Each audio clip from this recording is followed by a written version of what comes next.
G'day, this is a funny story. Remember we just did the other live on Pat's boat, the beautiful boat down there. He's a furniture maker, right? And he's made all these trophies for all the entrants. They're quite cool. But he made us this, right? This is a 1960 style piece of paraphernalia, direct from 1968. It's a heart. And it says on here, Don and Jane and GGR, because we're in love with the GGR. But very especially, if you turn it around this way, it says on here SOS, diddy-dit, da-da-da, diddy-dit, got it, right? So, and it's got saved our souls, very similar to something along the lines of Bernard Matessier and GGR. And if you know me, you know I'm a bit superstitious on some stuff, and I always say touch wood, and when I say touch wood, it's the head. So this is now going to take off a very significant role in the GGR. Every entrant in the GGR is going to be touching this wood. And then in 22, when all the entrants are sailing around, whenever we say anything, it'll be touch this, you know, it goes from there. So that's the new bit of wood for the GGR. But look at this, look what just walked into the office. Hey, so Captain Coconut, hit the touch wood, touch wood. So bloody, I'm now working away trying to do my speech for the big presentation on Sunday, and a head pokes around the corner, and it's Captain Coconut. So we're all big cheesy grins, Jane and I, everyone's so good to see you. Yeah, well, I'm not known for my brevity, so is this a safety call or what? No. This is the first time we've all seen him since he left, you know, or since when Lanzarote. It was quite funny. Yeah, it was quite funny. Right, yeah, because right, we didn't. Yeah. So quite a lot of excitement, and the work list goes out the window. So everything that's running late, that's another story. So good to see you. You're looking well. Yeah, well, I lost a bit of weight on the trip, but I'm putting it all back on. So this land life isn't suited to me at all. We don't look down. We don't do the side profile shot of me, but anyway, that'll change. So that's good. And Coconut's back in South Australia, having fun. Yeah, she's back at the Yacht Squadron. We slipped her and painted her and also went over the self steerer. Yeah. Interesting, I was at the top of the mast. Probably 2 weeks ago, and there were 2 shackles undone, just hanging on the pin, and 1 split pin out. And that's the first time you've seen it since That's the first time I've seen it since I've gone back. Oh, so go up the top of your mast. Highly recommend it. That's cool. That's cool. She's just fun to see you. I mean, this is the start of it. I thought you were arriving later because I was trying to do all my last minute work. But everyone's coming back to town. It's going to be a bit of fun, eh? Yeah. No, I've been up in. I was at a conference in Southampton, and then I was up in Aberdeen visiting Fugro Ventura. And then I've been over in Bremen for a while, and I flew down to Nantes and got the train, arrived. So the hotel's locked me out, so I'm wandering around looking for a friendly face. So I thought I'd pop up here, see what's going on. Big surprise. Because people, some of you know that he's a retired Navy commander and surveyor and on ships and stuff, but now you're sort of heading up an operation where the companies get ships and planes and does international survey work and all that sort of stuff. And well, we certainly hope to. We certainly hope to. If the Australian government plays ball, that will be the case. But the Prime Minister will be watching, so you know, that's fine. I think we keep changing Prime Minister. Oh, that's true too. Don't go there. Religion and politics. In fact, Pat, who did the woods, just sitting over there. Look at his T-shirt. Pat, show him the T-shirt. Quick, zoom in on the politically correct. We won't go there. Anyway, Pat met Captain Coconut for the first time as well. So anyway, yeah, it's good. You can mould it into the whole thing. And so everyone's burning questions. So what are you up to? What are you doing? Like I saw you enjoying the boat, like having fun in the Gulf. Yeah, look, Coconut's there. We've tidied her up a bit. I go down to the yacht club and sort of mess around on it. I can't get any serious jobs done. I just can't get momentum. I just like playing around. If I can get a leave pass, I'll go down there and just make a cup of tea on board and whatever, and just run the engine. So it's just nice to be there. She's not for sale. A couple of people have asked me that, and she's just waiting for the next adventure, and we'll just have to see what that is. Yeah, cool. Celine just walked in. Celine, Captain Coconut's here. Hey, Celine, how you doing? Hey, good on you. Long trip for you, eh? Yes, yeah. That's cool. All right. Well, so the next adventure, no hints. Don't know. I don't have approval for anything, from home or from work. So I'm a bit reluctant to say too much. So when do you retire? Well, I don't know when I hit my use by date. Oh, okay. Might be sooner than later. I don't know. That's cool. That's all good. But certainly she's there for the next adventure, whatever it may be. And my view is that I wouldn't ship the boat to to Europe, I'd sail it back. How much did it cost? About 50 grand or something? About 50 Aussie. I think it was 22 US just for the shipping. Yeah. Then you've got to build a cradle. Then you've got to get the surveys. You've got the semi-trailer and all that sort of stuff. The loading, unloading, customs, all that type of stuff. Yeah. So it was probably like 45 Aussie. To ship it over. Yeah, it's a lot of money. But then you don't wear anything out, and obviously I was pressed for time before the race. It all worked. So makes sense. You're right about the press for time. You know, remember poor old Shane didn't even make it, but that's another story. It was funny. The ship it went on MSC Louisa, loaded in Adelaide. The ship went to Fremantle, and then Kevin's boat got loaded. So they were both on the bow of Louisa. And Who won that race? Kevin reckoned he was a foot ahead of me in Louisa. The one time he was ahead of me, and but no, he beat me across the Bay of Biscay anyway. So he outclassed me. So good on you, Kevin.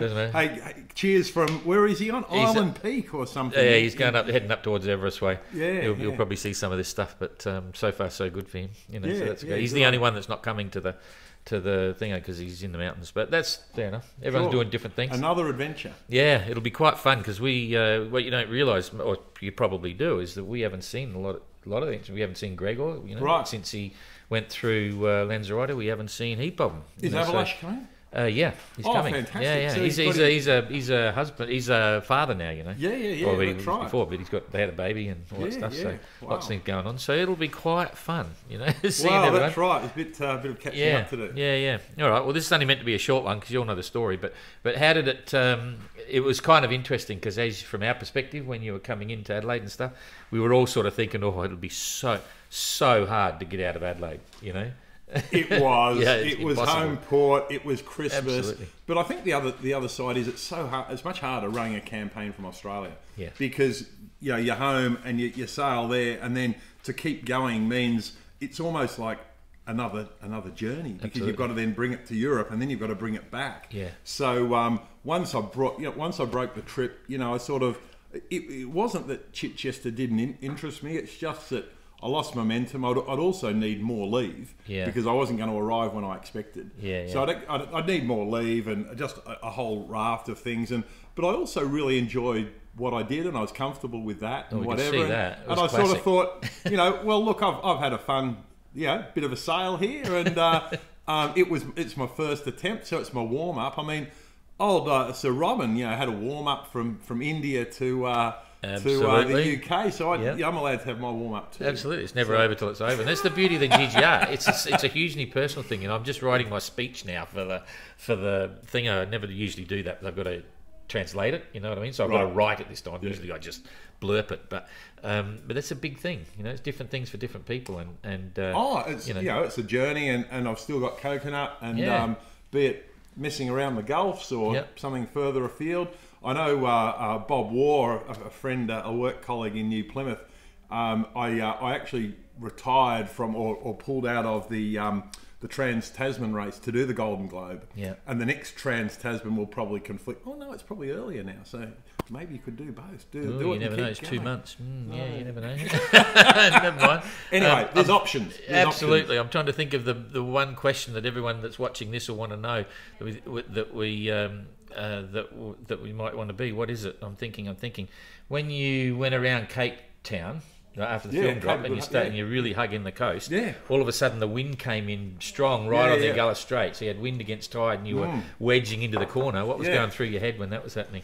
Well, there wasn't much sea room, and I sort of when it started to blow, I was roaring down these seas. I had no sail up. Yeah, it must have been the sea was like white, like smoke, and I was roaring down these waves, and I was on the helm, clipped on the whole works, and the boat got completely out of control. And I'd have the helm right over this way, and the boat would go way up to starboard. And I thought, gee, something's got to get better here.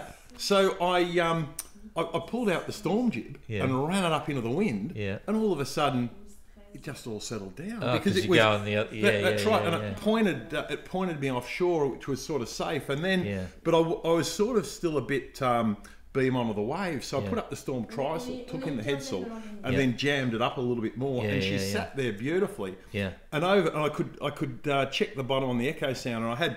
I had a light astern because I was Yeah. quite close into the coast, Yeah. and it was Great Fish Point Light or something, yeah. and that maintained a steady bearing. And overnight, the depth went from 80 metres to like 150 metres, so I could tell I was just getting slowly offshore, Yeah. and it just slowly abated. And then in the morning, I shoved my head out and thought, you know what, I might just give this a go.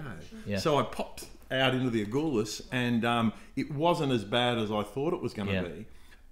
But later on that day, I was becalmed. So, Yeah, I remember. But We were watching it here thinking, holy dooly, no room, wind against tide, Gullah Strait, the current noise, the holy dooly. but look, to be honest, I'm a fan of crossing the Agulhas up there. Yeah, You can do it in yeah. a controlled manner. Yep. Certainly where, all the other competitors went, there's nowhere to hide, and it's very early in the year and whatever. Yeah. And I look, I'm done a lot of navigation, and I'm a fan of coastal navigation. Yeah. So I had fun beating along inshore and Yeah, why whatever. not? Popped across when but once I crossed, there was another blow, and they actually put out a radio nav warning of dangerous waves in the Agulhas current, and it's got it on the chart, dangerous waves.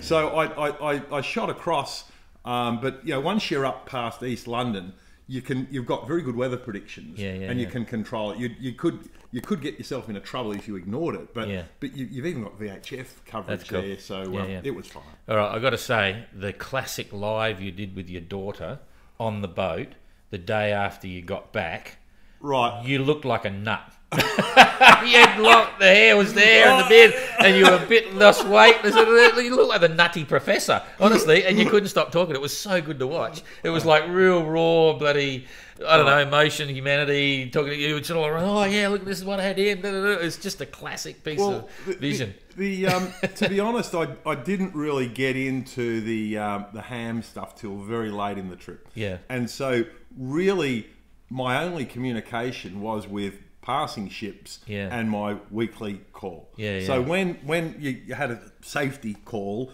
and you couldn't shut me up, that was because that was my one conversation for the whole week. We could tell, for the whole week. So But that was classic vision. Before I do, if you haven't seen it, you've got to see this. It's on the YouTube, GGR YouTube. Just go Captain Coconut, and it's probably one of the last lives that. Oh no, actually, it's not ours. It was yours. It was Bridie's. Yeah. Oh, I don't think we've got it on it. We're going to have to do something to get that for history, because that was just unbelievable. But anyway. It must be on your website. Yeah, it's on your website or Facebook? It's on Coconut's Facebook page. Oh yeah, but it's probably low down. But because that's just classic. Yeah, we've got to do something. We'll try and get it onto somewhere where you can get to it. Watch this space. But it was I'd have all this bottled up and just have to have a good chat. Oh, it's natural, I know you got a huge following, as you know. Everyone's different, like everyone. Well, look, I got to admit, I got halfway round, but look, I enjoyed it the whole way. It wasn't tough for me. It was. I was pretty relaxed. I know people were thinking I was going on my South African cruise for a while. When's he going to join the race? Rejoin the race? That's good. But look, I enjoyed it. It was great fun, and I ran out of water, and can't last without water. Could have managed it better. There's a funny story there, because I sold those units to all the Australian Defence Department, right? But when I was selling, it was over 12, 14 years ago, and they only used to make 200 millilitres after an hour of pumping. Right. That's why there was you no get a litre now. There was no penalty on using them. A litre in 50 minutes. I didn't know that until this race. I started using it. I said, what? So now for 22, you'll be pleased to know there's a 3-day time penalty for anyone who uses the desalinator. Fine. Look, the reason my shoulders are stuffed is because... Okay. All right, this is meant to be another quick one. There'll be other little bits coming on again, but it's so good to see you. And it's only just begun. That's right. It'll be quite a few fun days. So that's probably about all now. Otherwise, people will be wondering, when am I going to do my work? I'll be in trouble. All right. There'll be people watching this and think, what's he doing that for? I'm waiting for that. Bye-bye. All right. See ya. Jane. Hey.